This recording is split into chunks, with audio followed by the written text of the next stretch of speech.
Welcome back to the International Wealth Builders Radio Show. I'm Dr. Sharon Barnes, your host, here with Arthur Mayer of Greentek Construction, talking about ADUs, that's accessory dwelling units, good, bad, ugly tips, stories. So stay tuned. I'm sure you're going to learn a lot and hear some interesting tales from on-site experiences. All sorts of stuff, for sure. Yeah. So in the last segment, we started off kind of talking about accessory dwelling units, and as I mentioned, one of the first things that people ask is how much it costs, which is almost impossible to give them a range for a ground-up detached unit. There's so many factors that come into it.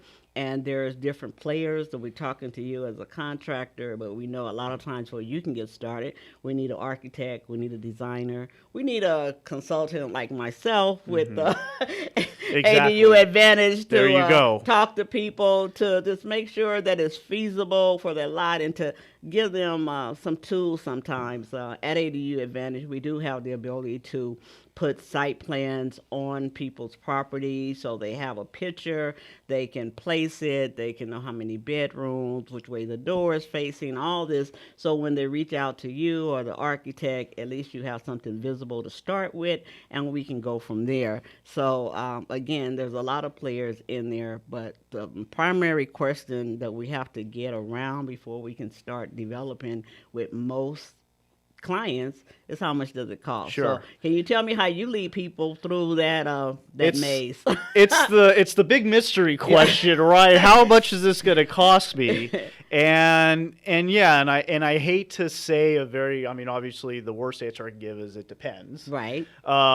Because that doesn't give them any grounds. But it's the truth. But it's kind of true, but we can back into a range maybe, but with good questions and Right. Obviously things like that. If they use those services, and as a contractor, I just need to know certain things. Just like you can't just walk into a dealership, walk in and say, "Hey, how much for a car?" Right. Well, is it a car? Is it a truck? Is it a sedan? Right. What kind of features do you want? Once you get that information, Right. okay, here, now I can give you the price of a car.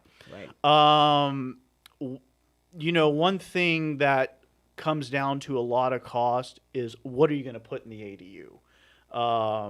What type of flooring you're going to put?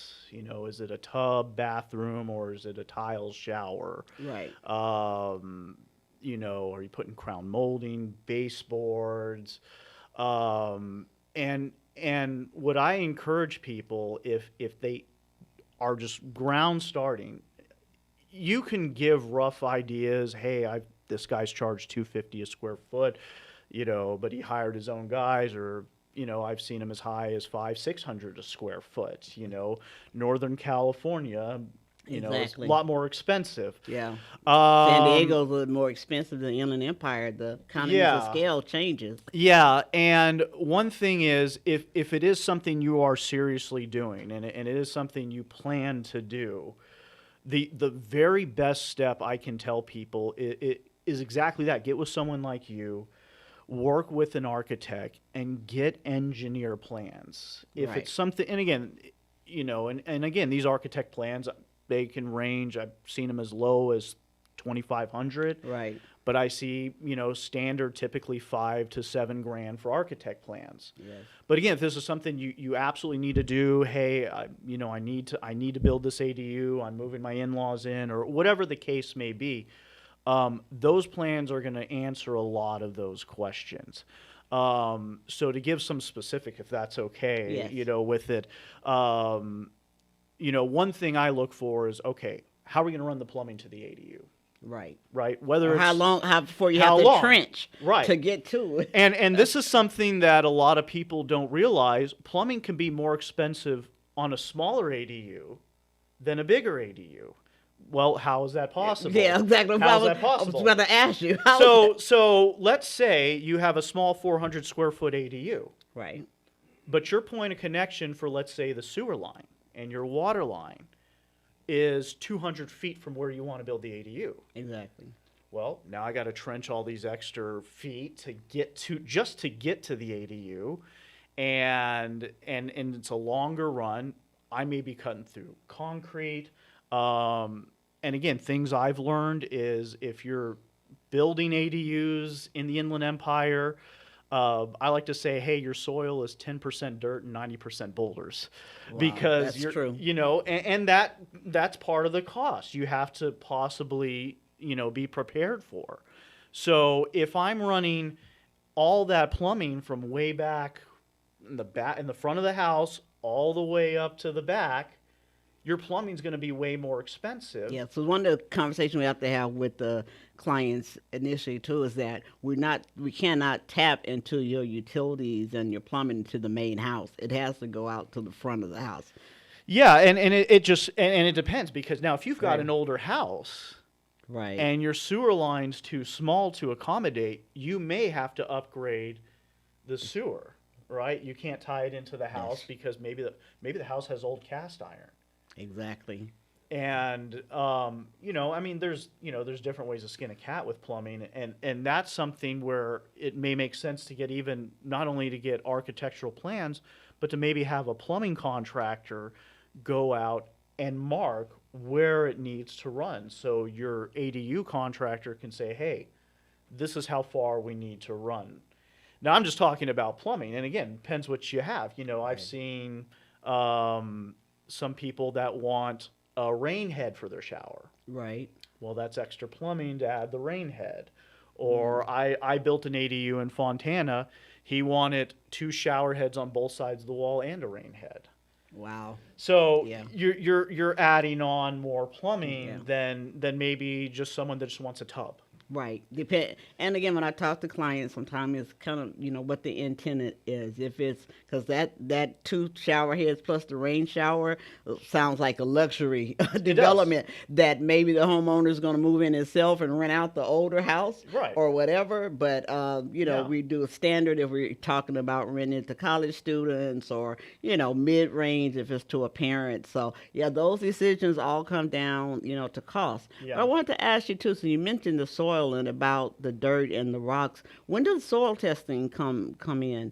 When would you advise it? So the main thing you have to do, so really the only thing you have to do before you dig is do a dig alert call. Okay. And dig alert is a free service, and what they do is they just mark out lines to make sure this is where electric is, or cable, or things like that, and they color code where they mark their lines. So the utility companies come out, they spray paint, and that's pretty much it. Okay. But you could hire someone to do a soil report if you want to see what type of soil you have. Or if you're dealing with liquefaction or something else shows up. Yeah. Or slopes or on the Yeah, hillside. and if that's something you Yeah. really want to do, you can. Typically, we haven't had to do that. Okay. Once Dig Alert comes out and it say, hey, just don't hit this line here, don't hit this line here, this is your point, you can go, that's pretty much all that's needed. So yeah, and like I said, if your kitchen, hey, you want an island, like an extra sink on an island, you can do that on a smaller ADU. You don't have to do it on a 1,200 square foot ADU. You can do it on a 400 square foot ADU. But now your plumbing costs on that 400 square foot ADU is going to be more expensive than probably the 1,200 square foot ADU. Even though the ADU is bigger, Right. you're adding more fixtures, more plumbing services. Exactly. So those are some detailed things that you really want answered if you really want a fine, detailed price on building your ADU. And again, it's things like looking at let's talk about electrical. You look at your existing panel box. Right. Sometimes there's not enough slots for your ADU. You got to upgrade the main panel. And then a lot of them now are asking for sub panels in the ADUs as well. So That allows them to get, as the sub panel's the one that allows them to get separate utility bills, or to separate out. If yeah, they that's haven't something. rentals? Yeah, Okay. that's something you could talk on how to get if you want separate meters. Right. You can call the utility companies and they can determine, hey, this is what you need to do to get separate metering. But yeah, separate metering does cost more. So Right. that's something, if you want separate metering, then that's something you'll have to consider. Some cities do require that the ADU itself has a separate address. So if you live at 1234 Smart Street, Right. the ADU would maybe be 1234.5 Smart Street. Okay. So, and again, that's probably a public works thing. Sometimes they charge for that. I know the city of Corona does. Okay. And What about Riverside? Is that a requirement? Because I know we have a couple of projects over there, and they've gotten separate addresses, but I don't know if it's a requirement or it's been a request of investors. I'm trying to remember if Riverside requires it. And one thing I always tell people to do a lot of times, like, hey, can I do this? Can I do that? A lot of times those questions are answered by calling the city. Call your local city's planning department, talk to a permit tech, and tell them, hey, do I need a separate address? Because it all depends. You know, Rancho, you don't need a separate address. Right. You can just build a detached ADU and it doesn't require a separate address.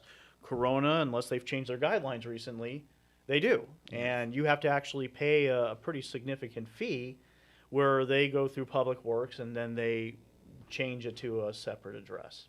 Right. Now I know we have a few minutes left, and we've been talking. I know that they're making a different distinction between SB9 units and accessory dwelling units.